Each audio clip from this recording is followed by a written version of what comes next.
The pharmaceutical industry in India has come a long way from being a producer of a few affordable generics medicines to being the pharmaceutical and vaccine manufacturing hub for the world. The government of India has played a very key role, taking several measures to boost innovation and growth in the sector with increased funding and infrastructural investments. Despite this promising growth trajectory and the push from the government, crucial levers of change must be addressed to realize the full potential over the coming years, owing to several challenges being faced by the industry, like sufficient investments towards R&D, the need for advanced testing facilities, simplified regulatory approach, intellectual property protection, just to name a few.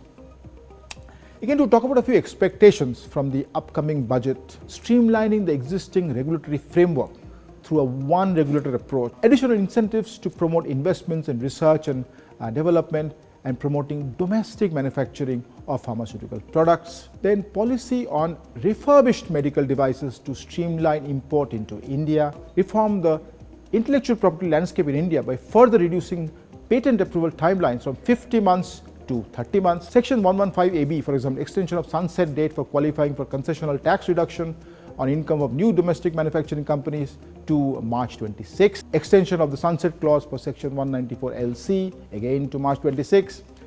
Clarification on product samples and low brand value items under Section 194. Reintroduction of weighted deduction under Section 352AB.